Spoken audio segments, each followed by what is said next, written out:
In a charged session of Ethiopia's parliament, Prime Minister Abiy Ahmed delivered a message that reverberated far beyond the chamber's walls.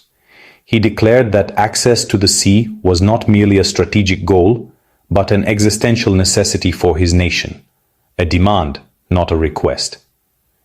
His words were clear, forceful, and left little room for ambiguity. Abiy insisted that Ethiopia would pursue this objective through peaceful means, emphasizing dialogue and negotiation. Yet, for Ethiopia's neighbors, the message was unmistakable. The regional giant, home to over 120 million people, was determined to break free from its landlocked status, no matter the obstacles. The economic burden was staggering. Ethiopia pays nearly $2 billion every year for port access, relying almost entirely on Djibouti's facilities to import and export goods. This dependency, Abiy argued, was unsustainable for a country with such vast ambitions and a rapidly growing economy. The announcement sent shockwaves through the region. Eritrea, Djibouti, and Somalia were immediately on high alert, each interpreting Ethiopia's stance as a direct threat to their sovereignty, territorial integrity, or economic lifelines. Diplomatic channels buzzed with urgent consultations and emergency meetings. The calm waters of the Red Sea, a vital artery for global trade, now churned with new geopolitical tension. The prospect of a shift in control or access to these waters raised alarms not just in the Horn of Africa, but among international powers, with interests in the region. With Ethiopia's military still stretched thin by internal conflicts and recent wars, most analysts doubted that an invasion was imminent. However, Abiy's bold rhetoric forced the issue onto the international stage, compelling global actors to pay close attention to Ethiopia's next moves. Abiy's speech effectively redrew the political map of the Horn of Africa, setting the stage for a dangerous new power play. The balance of power, once taken for granted, was now in flux. Whether this was a genuine precursor to action or a high-stakes diplomatic gambit, one thing was certain: Ethiopia's demand had changed the region's calculus overnight, and the world was watching closely to see what would happen next.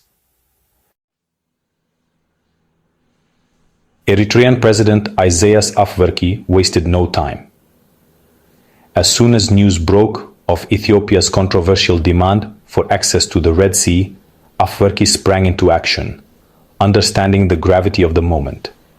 The stakes were higher than ever, and the world was watching closely. He boarded a plane to Cairo for a high-stakes meeting with Egyptian President Abdel Fattah el-Sisi, signaling the urgency and seriousness of the situation. This was not just another diplomatic visit. It was a calculated move in a rapidly escalating regional chess game. The visit sent a clear message. Eritrea would not stand alone in the face of Ethiopia's ambitions. Afwerki's arrival in Cairo was a strategic signal to both friends and rivals that Eritrea was ready to defend its sovereignty, and that it was seeking powerful allies to do so. Afwerki, renowned for his shrewd and often unpredictable diplomacy, turned to Egypt, the one regional power with both the motive and the means to counterbalance Ethiopia's growing influence. Egypt, with its own concerns over the Nile and regional stability, was a natural partner in this tense moment. The meeting was more than a formality. It was a council of war, a gathering where real decisions were made behind closed doors. The gravity of Ethiopia's new assertiveness was not lost on anyone in the room. For Eritrea, the demand for sea access was not just a political issue. It crossed a red line, threatening the very core of its hard-won independence and sovereignty. The coastline, a symbol of national pride and survival, was non-negotiable. Afwerki's urgent trip made it clear.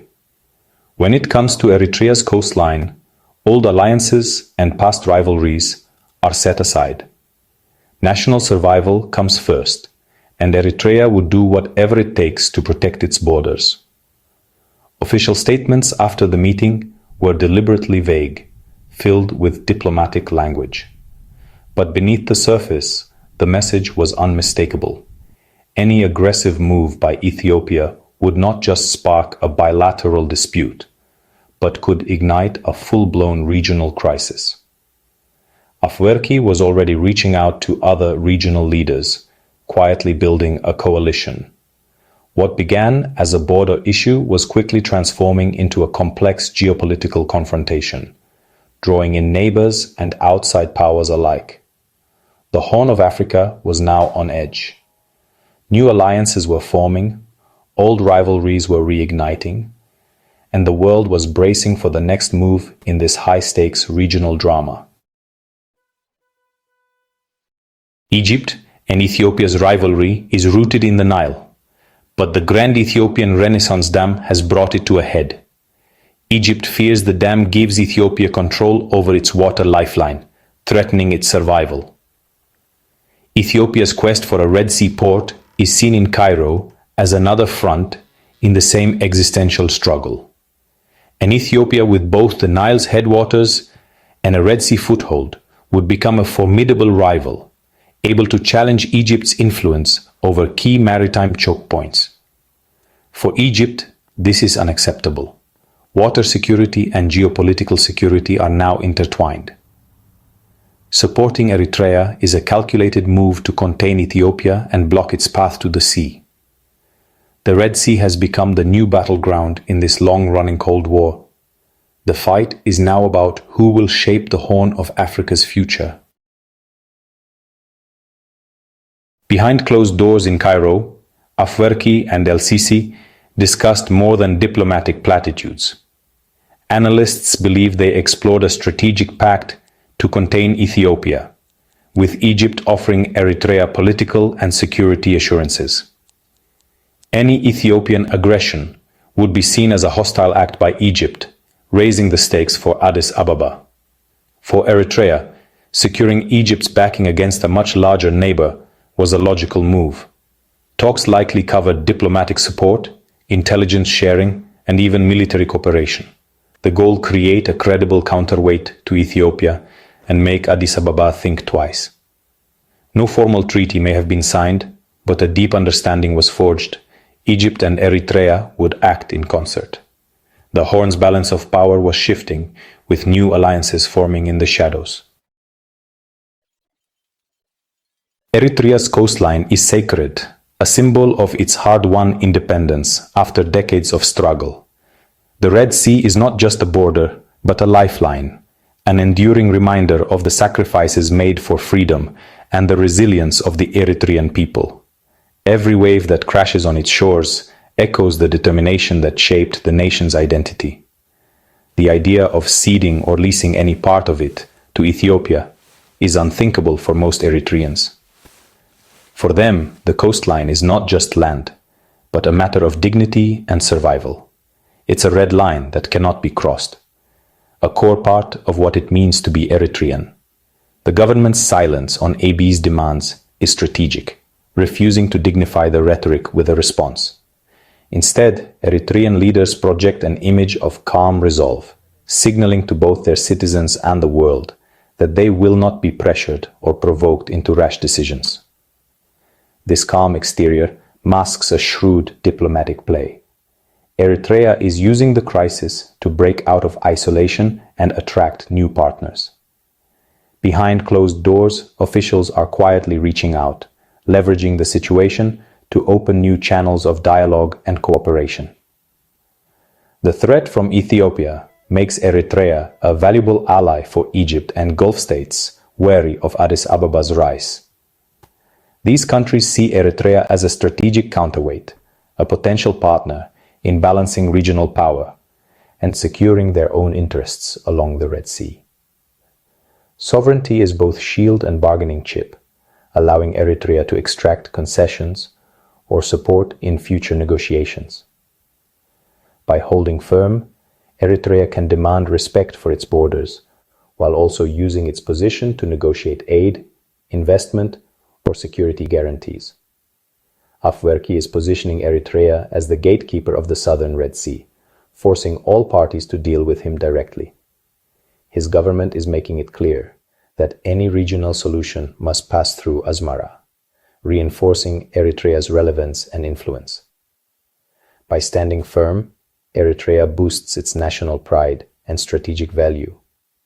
The crisis has become a rallying point, uniting citizens and strengthening their resolve to defend their sovereignty at all costs. The crisis has become an opportunity for Asmara to reassert itself on the regional stage, transforming vulnerability into leverage and reminding the world that Eritrea's voice cannot be ignored. Egypt's embrace of Eritrea is part of a grand strategy to contain Ethiopia's rise. Ethiopia's economic growth and assertive foreign policy threaten Cairo's traditional dominance in the region. An Ethiopian navy on the Red Sea would shift the balance, giving Addis Ababa and alliances. By supporting Eritrea, Egypt builds a firewall to keep Ethiopia landlocked and in check. The Cairo-Asmara axis creates a two-front dilemma for Ethiopia, complicating its strategic calculations. Egypt's goal is to maintain a balance of power that favors its interests, not necessarily to provoke conflict. Supporting Eritrea is a classic, low-cost way to check a rival's ambitions. The Red Sea is now the chessboard, and Eritrea is a crucial piece in Egypt's game.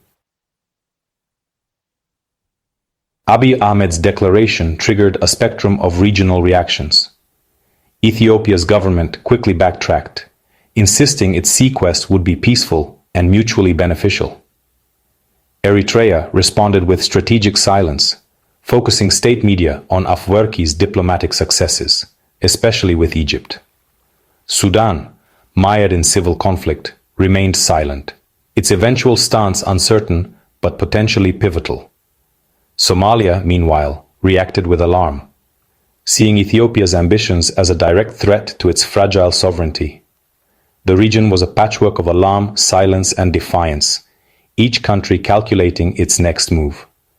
Ethiopia's boldness had created a volatile, unpredictable atmosphere in the Horn.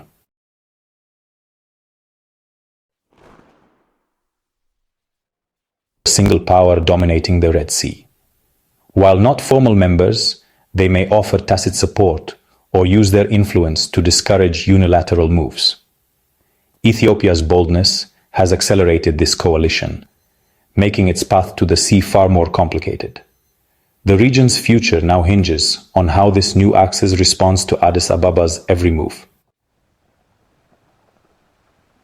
Ethiopia's demand for sea access has ignited a new great game for control of the Red Sea. For the Horn's nations, the stakes are national security, economic destiny, and regional prestige. Ethiopia's ambition has forced neighbors to choose sides and drawn in outside powers. The best-case scenario is a new diplomatic framework, shared infrastructure, free trade zones, and negotiated port access. But the risks are high. Escalation could spark regional war or a protracted Cold War, draining resources and destabilizing the region. For Ethiopia,